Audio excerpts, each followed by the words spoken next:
Breaking news చూస్తున్నాము. మరికొద్ది గంటల్లో ఐపీఎల్ 2026 ఫైనల్ జరగబోతుంది. ఫైనల్ మ్యాచ్పై క్రికెట్ ఫ్యాన్స్ అందరిలో ఉత్కంఠం నెలకొని ఉంది. బెంగళూరు అలాగే గుజరాత్ మధ్య టైటిల్ కోసం ఫైట్ జరగబోతుంది. అహ్మదాబాద్ మోదీ స్టేడియంలో రాత్రి 7:30 మ్యాచ్ మొదలవుతుంది. డిఫెండింగ్ ఛాంపియన్గా బరిలో దిగుతుంది ఆర్సీబీ. రెండో ట్రోఫీపై కన్నేసింది గుజరాత్ టైటన్స్. ఫైనల్లో ఆర్సీబీ గెలుపుకి 55% విన్నింగ్ ఛాన్సెస్, గుజరాత్ టైటన్స్కి 45% విన్నింగ్ ఛాన్సెస్. బ్యాటింగ్లో పటిష్టంగా ఉంది బెంగళూరు. విరాట్ కోహ్లీ, రజత్ పాటీదార్ సూపర్ ఫామ్లో ఆర్సీబీకి బలంగా నిలుస్తున్నారు. మరోపక్క గుజరాత్ టైటన్స్ నమ్మకమంతా శుభం గిల్, సాయి సుదర్శన్ వీరిద్దరిపైనే ఉన్నట్టు తెలుస్తుంది. ఆర్సీబీ బౌలింగ్లో హేజల్వుడ్, భువనేశ్వర్, రసిక్ పైనే భారాన్ని మోపుతుంది ఆర్సీబీ. పేస్ బౌలింగ్లో తిరుగులేని జట్టుగా గుజరాత్ టైటన్స్ నిలిచింది. కసిగో రబ్దా, సిరాజ్, జేసన్ వీరిపైన గుజరాత్ ఆధారపడి ఉంది. 2025లో ఐపీఎల్ విన్నర్గా బెంగళూరు నిలిచింది. 2022 ఐపీఎల్ విజేతగా గుజరాత్ టైటన్స్. రెండు టీమ్స్ కూడా ఒక్కొక్కసారి ఛాంపియన్స్గా ఉన్నారు. మరి రెండోసారి ఛాంపియన్గా ఎవరు నిలవబోతున్నారు అన్న దానిపై ఉత్కంఠం అయితే నెలకొని ఉంది. ఫామ్లో ప్లేయర్స్ అందరు ఉన్నారు. ఒక్కొక్క టీంని డీటెయిల్గా విశ్లేషించే ప్రయత్నం చేద్దాం. గుజరాత్ టైటన్స్కి సంబంధించి స్ట్రెంగ్స్ ఏంటి, వీక్నెస్లు ఏంటి, మరోపక్క ఆర్సీబీ స్ట్రెంగ్త్ ఏంటి, వీక్నెస్ ఏంటి, ఎవరు గెలిచే అవకాశం ఉంది అన్న దానిపై మీ అభిప్రాయాలు ఏంటో కూడా కింద కామెంట్ రూపంలో తెలియపరచండి. డీటెయిల్గా మాట్లాడుకుందాం. ప్లేయర్స్ స్ట్రెంగ్త్ కానీ టీమ్స్ స్ట్రెంగ్త్ కానీ ఎలా ఉందో ఒకసారి చెప్పే ప్రయత్నం చేస్తాం. మొదటగా ఒక్కొక్క టీంని విశ్లేషించే ప్రయత్నం చేద్దాం. ఫైనల్స్లో మొదటగా ఆర్సీబీని విశ్లేషించే ప్రయత్నం చేద్దాం. ఆర్సీబీకి 55% 55% విన్నింగ్ ఛాన్సెస్ ఉన్నాయి. ఎందుకు ఆ విశ్లేషించే ప్రయత్నం చేద్దాం. మొదట మనం చూస్తే ఆర్సీబీ బలాలు స్ట్రెంగ్స్, భారీ స్టార్ పవర్ అంటే స్టార్ ప్లేయర్స్ ఉన్నారు ఆర్సీబీలో. మరి ముఖ్యంగా విరాట్ కోహ్లీ, అలాగే బౌలింగ్ వైజ్ చూసినా కూడా మంచి టాప్ ప్లేయర్స్ ఉన్నారు. సో భారీ స్టార్ పవర్ అని చెప్పొచ్చు. దాని తర్వాత విధ్వంసకర టాప్ ఆర్డర్ అంటే ఎదుటి టీంని, ఆపోజిషన్లో ఉన్న టీంని చిత్తు చేసే ఒక టాప్ ఆర్డర్. పవర్ ప్లేని చాలా పటిష్టంగా వినియోగించుకునే ఒక టాప్ ఆర్డర్ అంటే హై స్కోర్స్ని చేయగల టాప్ ఆర్డర్ ఉంది. మరోపక్కన హై స్ట్రైక్ రేట్ ప్లేయర్స్ అంటే వాళ్ళు హై స్ట్రైక్ని పర్ఫామ్ చేయగల ప్లేయర్స్, తక్కువ బాల్స్లో కూడా ఎక్కువ రన్స్ని తీయగల ప్లేయర్స్. కాబట్టి సో ఒక మంచి స్కోర్ని ఈజీగా అచీవ్ చేయే స్ట్రైక్ రేట్ కూడా ఉన్న ప్లేయర్స్ అని చెప్పొచ్చు. మరోపక్కన బౌలింగ్ గురించి చూస్తే పేస్ బౌలింగ్ ఆప్షన్స్ ఉన్నాయి. సో పేస్ బౌలింగ్కి సంబంధించిన ఆప్షన్స్ ఉన్నారు ఈ ప్లేయర్స్ ఈ టీంలో అని చెప్పుకోవచ్చు. Aggressive brand cricket, run chasing Kings అని కూడా చెప్పొచ్చు. సో సెకండ్, ఒకవేళ టాస్ గెలిచిన తర్వాత, టాస్ ఓడిపోయినా కానీ ఒకవేళ టాస్ ఓడిపోయి ముందుగా గుజరాత్ టైటన్స్ బ్యాటింగ్ చేస్తే ఆ చేసింగ్ అనేది ఈజీ అవుతుంది ఆర్సీబీకి. ఆర్సీబీ చేస్ చేయడంలో ఒక దిట్ట అని చెప్పొచ్చు. గతంలో కూడా రన్స్ని చేస్ చేసింది కింగ్స్ అని చెప్పొచ్చు, ఆర్సీబీ కింగ్స్. సో మొత్తంగా అగ్రెసివ్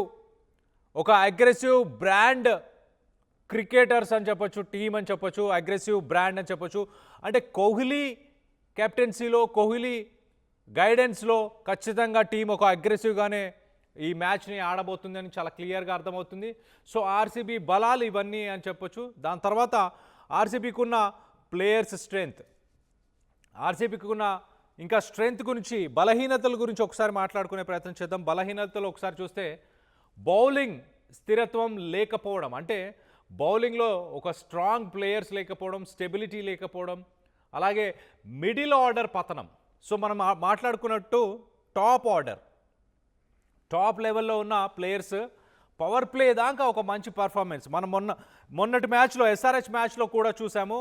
ప్లేయర్స్ రన్ రేట్ని మెయింటైన్ చేయగలిగారు, 10 ఓవర్స్ దాకా కన్సిస్టెంట్గా మెయింటైన్ చేశారు, కానీ వికెట్స్ని హోల్డ్ చేయలేకపోయారు పవర్ ప్లేని యూటిలైజ్ ఆర్సీబీ కూడా పవర్ ప్లేని యూటిలైజ్ చేయగల ప్లేయర్స్ టాప్ ఆర్డర్లో ఉన్నారు. కానీ మిడిల్ ఆర్డర్కి వచ్చేసరికి కొంత ఈజీగా పతనమయ్యే అవకాశం ఉన్నట్టు చాలా క్లియర్గా తెలుస్తుంది. ఇది ఒక బలహీనతగానే ఆర్సీబీకి చూడాలి. దాంతోపాటు స్పిన్ విభాగంలో కూడా లోటు.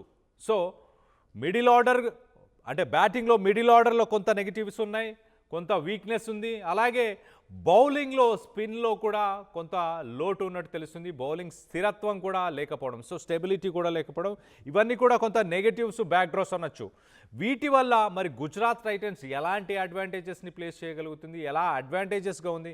మరోపక్కన ఆర్సీబీలో ఒకసారి ఆర్డర్ టాప్ ఆర్డర్ మొత్తం ప్లేయర్స్ ఆర్డర్ని కూడా ఒకసారి చూసే ప్రయత్నం చేద్దాం. ఎవరెవరు ప్లేయర్స్ ఉన్నారు ఒకసారి వాళ్ళని కూడా క్షుణ్ణంగా పరిశీలించే ప్రయత్నం చేద్దాం. ముందుగా చూస్తే మనం విరాట్ కోహ్లీ, తర్వాత రజత్ పాటీదార్. So Virat Kohli aggressive. మరి విరాట్ కోహ్లీ ఎలా ఈ మ్యాచ్లో ఎలాంటి కాంట్రిబ్యూషన్ ఉండబోతుంది, మంచి స్కోర్ చేస్తాడా లేకపోతే మంచి టీంకి గైడెన్స్ ఇచ్చే ప్రయత్నం చేస్తాడా, వాళ్ళ మెంటల్ ప్రెషర్ని తన మీదకి తీసుకొని తాను మ్యాచ్లో ఒక స్టెబిలిటీని ఒక పిల్లర్గా ఆ ప్లేయర్స్ అందరికీ ఉండే అవకాశం ఉందా. మరో పక్కన టాప్ ఆర్డర్స్ ఒకసారి మనం చూస్తే రజత్ పాటీదార్, అలాగే Venkatesh Iyer, Phil Salt, Bhuvneshwar Kumar, Josh Hazlewood. So ఒక రకంగా టాప్ 5 ప్లేయర్స్ మనం చూసినా కూడా మంచి పర్ఫార్మర్స్ అని చెప్పొచ్చు. స్ట్రైక్ రేట్ హై స్కోర్స్ చేసే అవకాశం ఉంది. దాని తర్వాత ఒక నలుగురు ప్లేయర్ తర్వాత నుంచి మనం కొంత ఆల్రౌండర్స్గా కన్సిడర్ చేయొచ్చు ఒక రకంగా. సో టాప్ 6 ప్లేయర్స్ మనం చూస్తున్నాం ఇక్కడ స్క్రీన్ పైన, మంచి పర్ఫార్మర్స్ అని చెప్పొచ్చు. కానీ ఎంతమంది నిలదొక్కుంటారు, ఎవరు నిలదొక్కున్నా కూడా స్ట్రైక్ రేట్స్ కూడా ఈవెన్చువల్లీ చాలా హై స్ట్రైక్ రేట్స్ ఉన్నాయి. ఆ హై స్ట్రైక్ రేట్స్తోని మరి మంచి స్కోర్ని అచీవ్ చేస్తారా. మరో పక్కన బౌలింగ్ మిడిల్ ఆర్డర్, అలాగే బౌలింగ్ కొంచెం వీక్గా ఉన్నా ఒకసారి మంచి స్కోర్ని అచీవ్ చేయగలిగితే, పవర్ ప్లేని ప్రాపర్గా యూటిలైజ్ చేసుకుంటే మంచి స్కోర్స్ని అచీవ్ చేసే అవకాశం ఉంటుంది. గుజరాత్ టైటన్స్కి చేజింగ్ అయినా వాళ్ళకి చేజింగ్ చేసే అవకాశం ఇచ్చినా, ఒకవేళ ఆర్సీబీ చేజింగ్ చేస్తే చాలా సునాయాసంగా ఆ స్కోర్స్ని అచీవ్ చేసే అవకాశం ఉంటుంది. సో ఇది ప్రస్తుతానికి ఆర్సీబీకి ఉన్న బలాబలాలు అలాగే వీక్నెస్. మనం మాట్లాడుకున్నాం టాప్ ఆర్డర్ చాలా క్లియర్గా స్ట్రాంగ్ పాయింట్ ఆర్సీబీకి అని చెప్పొచ్చు. దాని తర్వాత చేజింగ్ చేయడం కూడా వాళ్ళ స్ట్రెంగ్త్ అని చెప్పొచ్చు. పవర్ ప్లేని మంచిగా యూటిలైజ్ చేసుకునే అవకాశం ఉంటుంది. మిడిల్ ఆర్డర్కి ఒక్కసారి మనం చూస్తే పతనం అయ్యే అవకాశం ఉంది, కొంత అన్స్టెబిలిటీ ఉంది, బౌలింగ్లో కొంత అన్స్టెబిలిటీ ఉంది, మళ్ళీ స్పిన్కి వచ్చేసి కూడా మంచి పర్ఫార్మెన్స్ లేకపోవడం, ఇవి నెగిటివ్స్గా చూడొచ్చు. ఓవరాల్గా ఆర్సీబీ పరిస్థితి అయితే ఎలా ఉంది, సర్వేస్ ప్రకారం ఇప్పుడున్న సర్వేస్ ప్రకారం ఆర్సీబీ టైటిల్ గెలుచుకునే అవకాశం ఎక్కువ ఉన్నట్టు తెలుస్తుంది. 55% ఆర్సీబీ గెలిచే అవకాశం అంటూ స్టాట్స్ చెప్తున్నాయి. మరి గుజరాత్ టైటన్స్ ఎలాంటి సినారియోలో ఉంది. గుజరాత్ టైటన్స్ గతంలో కూడా ఒకసారి ఛాంపియన్షిప్ని వాళ్ళు కూడా అచీవ్ చేశారు, ఛాంపియన్షిప్ని కొట్టారు. మరి గుజరాత్ టైటన్స్ స్ట్రెంగ్స్ వీక్నెసెస్, మొదటగా బలాలు మాట్లాడుకునే ప్రయత్నం చేద్దాం. స్థిరమైన టాప్ ఆర్డర్, చాలా స్టేబుల్ టాప్ ఆర్డర్. ఆర్సీబీలో కూడా ఆల్మోస్ట్ టాప్ ఆర్డర్ చాలా స్టేబుల్ స్ట్రాంగ్ టాప్ ఆర్డర్ అని చెప్పొచ్చు. కానీ ఇక్కడ మిడిల్ ఆర్డర్ మనం చూస్తే బలమైన ఆల్రౌండర్స్ ఉన్నారు ఇక్కడ. సో దీనికి 2 రకాలుగా, అంటే ఆల్రౌండర్స్ అంటే మనకు 2 రకాలుగా పర్ఫామ్ చేస్తారు వాళ్ళు, అన్ని రకాలుగా పర్ఫామ్ ఆల్రౌండర్స్ అని చెప్పొచ్చు. Okay, so batting, bowling, fielding మూడు వేస్లో కూడా ఆల్రౌండర్స్ గుజరాత్ టైటన్స్కి ఒక స్ట్రెంగ్త్గా నిలవబోతున్నారు. మళ్ళీ వరల్డ్ క్లాస్ స్పిన్నర్స్, ఆర్సీబీ దగ్గర ఏదైతే నెగటివ్ ఉందో గుజరాత్ టైటన్స్ దగ్గర అది పాజిటివ్గా మారింది. వరల్డ్ క్లాస్ స్పిన్నర్స్ గుజరాత్ దగ్గర ఉన్నారు. దాంతోపాటు డెత్ ఓవర్ స్పెషలిస్టులు ఉన్నారు. సో కొన్ని ఓవర్స్లో ఆర్సీబీ పైన ప్రెషర్ తీసుకువచ్చే ఛాన్సెస్ ఉంటుంది. టాప్ ఆర్డర్ పర్ఫామ్ చేయకపోతే మిడిల్ ఆర్డర్ ఉన్నప్పుడు ఆర్సీబీకి మిడిల్ ఆర్డర్ కొంత నెగిటివ్ అని చెప్పుకోవచ్చు. ఆ మిడిల్ ఆర్డర్ ఉన్నప్పుడు డెత్ ఓవర్స్ కనుక ప్లే చేయగలిగితే గుజరాత్ టైటన్స్, అది ఆర్సీబీకి చాలా పెద్ద దెబ్బగా మారే అవకాశం ఉంది. మరో పక్కన చేజింగ్లో గుజరాత్ టైటన్స్ కూడా ఏమాత్రం తగ్గట్లేదు. చేజింగ్లో గుజరాత్ టైటన్స్ కూడా రికార్డులు కొట్టిన స్థాయిలో గతంలో కూడా ఉంది, ఇప్పుడు కూడా రికార్డులు కొట్టే ఛాన్సెస్ ఉంది. అంటే ఎవరు మొదట బ్యాటింగ్ చేసిన టాస్ గెలిచి, ఆర్సీబీ అయినా గుజరాత్ టైటన్స్ అయినా, ఇద్దరిలో ఎవరు మొదట బ్యాటింగ్ చేసిన చేసింగ్ మాత్రం రసవత్తరంగా మారపోతుంది సెకండ్ ఇన్నింగ్స్ అని చెప్పొచ్చు. Doesn't matter it is RCB, doesn't matter it is Gujarat Titans, next level chasing ఉండబోతుంది, సెకండ్ ఇన్నింగ్స్ ఉండబోతుంది. దాంతోపాటు home ground advantage, yes exactly, Gujarat Titans తన హోమ్ గ్రౌండ్లో ఈ మ్యాచ్ని ఆడబోతుంది కాబట్టి ఆ క్రౌడ్ నుంచి ఆ ఎనర్జీ ఆ వైబ్ని ఆర్సీబీ ఫేస్ చేయాల్సిన అవసరం ఉంటుంది. ఒకవేళ ప్రెషర్లో మ్యాచ్ కొంత నెగిటివ్లో ఉంటే ఆర్సీబీ ఆ ప్రెషర్ని డైరెక్ట్గా ఫీల్ అయ్యే అవకాశం ఉంటుంది. బికాస్ వాళ్ళ హోమ్ గ్రౌండ్ కాదు కాబట్టి. అలాగే గుజరాత్ టైటన్స్ హోమ్ గ్రౌండ్ వల్ల గుజరాత్ టైటన్స్ ఆ అడ్వాంటేజ్ని ఫీల్ అవుతుంది. క్రౌడ్ ఎనర్జీని క్రౌడ్ పాజిటివిటీని గుజరాత్ టైటన్స్ ఒక అడ్వాంటేజ్ అని చెప్పొచ్చు వాళ్ళకి. దాంతోపాటు నెక్స్ట్ గుజరాత్ టైటన్స్కి సంబంధించిన నెగటివ్స్ మనం ఒకసారి వాటి గురించి కూడా నెగటివ్స్ గురించి కూడా మాట్లాడుకునే ప్రయత్నం చేద్దాం. గుజరాత్ టైటన్స్ ఒక్కసారి మనం చూస్తే మిడిల్ ఆర్డర్ తడబాటు, ఎగ్జాక్ట్లీ ఆర్సీబీ మిడిల్ ఆర్డర్తో పాటు పోలిస్తే గుజరాత్ టైటన్స్ కూడా ఆల్మోస్ట్ మిడిల్ ఆర్డర్ తడబాటు ఉంది. కానీ ఇక్కడ కొంత అడ్వాంటేజ్లో గుజరాత్ టైటన్స్ ఉంది. ఎందుకంటే ఇక్కడ ఆల్రౌండర్స్ ఉన్నారు, ఆల్రౌండర్స్ పర్ఫామ్ చేసే అవకాశం ఉంటుంది. అలాగే ఎక్స్ట్రా పేస్లో లోటు ఉంది, ఎక్స్ట్రా పేస్ వేసే బౌలర్స్ కొంత లోటు ఉన్నట్టు కనిపిస్తుంది. దాంతోపాటు డెత్ ఓవర్ల బౌలింగ్ ఒత్తిడి, సో డెత్ ఓవర్స్ బౌలింగ్ వేయాలి అన్న ప్రెషర్ గుజరాత్ టైటన్స్కి ఒక నెగిటివ్గా మారబోతుంది అంటున్నారు. అలాగే కీలక ఆటగాళ్ళపైన ఆధారపడటం, అంటే మెయిన్గా కొంతమంది ప్లేయర్స్ పైనే గుజరాత్ టైటన్స్ ఎక్కువ డిపెండెన్స్ ఉంది. ఒకవేళ వాళ్ళు పర్ఫామ్ చేయలేకపోతే గుజరాత్ టైటన్స్కి అది పెద్ద బ్యాక్ డ్రాగా మారబోతుంది, చాలా క్లియర్గా తెలుస్తుంది. ఒకసారి గుజరాత్ టైటన్స్ ప్లేయర్స్ని కూడా ఒక్కసారి చూసే ప్రయత్నం చేద్దాం.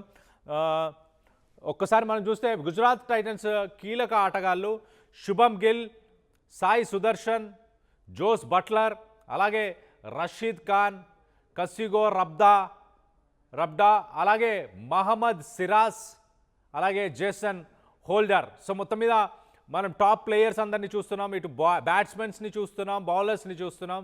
7 ప్లేయర్స్ ఉన్నారు. ఆ 7 ప్లేయర్స్లో మరి శుభమ్ గిల్ కానీ సాయి సుదర్శన్ కానీ ఇలాంటి టాప్ ప్లేయర్స్ ఒకవేళ పర్ఫామ్ చేయకపోతే గుజరాత్కి అది చాలా పెద్ద బ్యాక్ డ్రాగా మారపోతుంది. మరి బౌలింగ్లో మనం చూస్తే రషీద్ ఖాన్, ఇటు మహమ్మద్ సిరాజ్, అలాగే కసిగో రబడా, అలాగే జేసన్ హోల్డర్, ఇలాంటి ప్లేయర్స్ కూడా ఒకవేళ వాళ్ళు పర్ఫామ్ చేయకపోతే అది కొంత నెగిటివ్గా మారే అవకాశం ఉంది.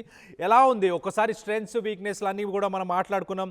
ఇదంతా చూస్తే మీకు ఏమనిపిస్తుంది? ఈసారి కప్పు ఎవరు కొడతారు? ఆర్సీబీ కొడుతుందని మీరు అనుకుంటున్నారా, లేకపోతే గుజరాత్ మరొకసారి కప్పుని కైవసం చేసే అవకాశం ఉందని మీరు భావిస్తున్నారా?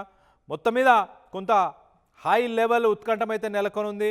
ఈసారి ఏం జరగబోతుంది? విరాట్ కోహ్లీ ఒక్కసారి మనం చూస్తే కనుక he's widely renowned as the chase master, is statistically the most dominate batsmen in cricket's run chase history. So మొత్తం మీద క్రికెట్కి సంబంధించిన రన్ చేస్ హిస్టరీలోనే విరాట్ కోహ్లీకి పెట్టిందే పేరు. మ్యాచ్ని చేసి స్కోర్ చేసి మ్యాచ్ని గెలవడంలో అతని కంటే దిట్ట ఎవరు లేరు క్రికెట్ చరిత్రలోనే అంటూ క్రికెట్ హిస్టరీయే చెప్పుకొస్తుంది. సో మరి ఒకవేళ ముందుగా గుజరాత్ టైటన్స్ కనుక బ్యాటింగ్ చేసి టాస్ గెలిచి కానీ ఓడిపోయి కానీ గుజరాత్ టైటన్స్ ముందుగా మ్యాచ్ ఆడితే బ్యాటింగ్ చేస్తే దాన్ని చేసి విన్ అవ్వడంలో ఆర్సీబీ ఖచ్చితంగా సక్సెస్ఫుల్ అయ్యే అవకాశం ఉంది. దానికి విరాట్ కోహ్లీ ఒక నిదర్శనం, విరాట్ కోహ్లీ స్ట్రెంగ్త్ అని చెప్పొచ్చు ఒక రకంగా. దాంతోపాటు ఒకసారి మనం చూస్తే 7,200 వన్డే ఇంటర్నేషనల్ రన్స్తోని అవన్నీ చేసింగ్లో సంపాదించాడంట. అలాగే ఒక staggering average 67 with more than 20 centuries, 20 సెంచరీల కంటే. సో వన్ డేలో తన సక్సెస్ఫుల్ చేసెస్ అని చెప్పొచ్చు. దాంతోపాటు రన్ చేసెస్ ఎలోన్ ఇవన్నీ కూడా చేసి సాధించిన రన్సే అంట. యావరేజ్ స్కై రాకెట్స్ అబౌట్ 90కి పైగా తన యావరేజెస్ ఉన్నాయి రన్ చేసింగ్లో ఎప్పుడు. సో విరాట్ కోహ్లీ ఒక సక్సెస్ఫుల్ వన్డే ఇంటర్నేషనల్ చేసెస్ ఒకసారి మనం చూస్తే కనుక సక్సెస్ఫుల్గా 6,000 రన్స్ స్కోర్ చేశాడు, 90కి పైగా, అలాగే 20 సెంచరీలు చేశాడు. T20స్లో కూడా 80+ యావరేజ్ని T20 మ్యాచెస్లో కూడా విరాట్ కోహ్లీ మెయింటైన్ చేశాడు. అలాగే 300+ రన్ చేసేసి వన్డే ఇంటర్నేషనల్లో కూడా కోహ్లీ 120కి పైగా కూడా స్కోర్ చేసిన దాఖలాలు ఉన్నాయి. సో మొత్తం మీద ఓవరాల్గా ఒక హై లెవెల్ ఉత్కంఠం నెలకొని ఉంది. ఈసారి మరి ఆర్సీబీ మరొకసారి కప్పుని డిఫెండ్ చేసి ఈసారి కూడా ఆర్సీబీ కప్పు గెలుస్తుందని అనుకుంటున్నారా, లేక Gujarat Titans second time IPL విన్నర్గా నిలిచే అవకాశం ఉందా? 2022 తర్వాత మరి గుజరాత్ టైటన్స్ ఈసారి ఐపీఎల్ మ్యాచ్లో ఒక విజేతగా నిలిచే అవకాశం ఉందా? దీనిపై మీరేమనుకుంటున్నారు? మీ అభిప్రాయాలను కింద కామెంట్ రూపంలో తెలియపరచండి. ఈసారి కప్పు ఎవరు కొడతారు? ఈసారి కప్పు నమ్దా అంటూ ఆర్సీబీ అంటుందా, లేకపోతే ఈసారి కప్పు మాదే అంటూ గుజరాత్ టైటన్స్ అనే అవకాశం ఉందా? దీనిపై మీ అభిప్రాయాలు ఏంటనేది కింద కామెంట్ రూపంలో తెలియపరచండి.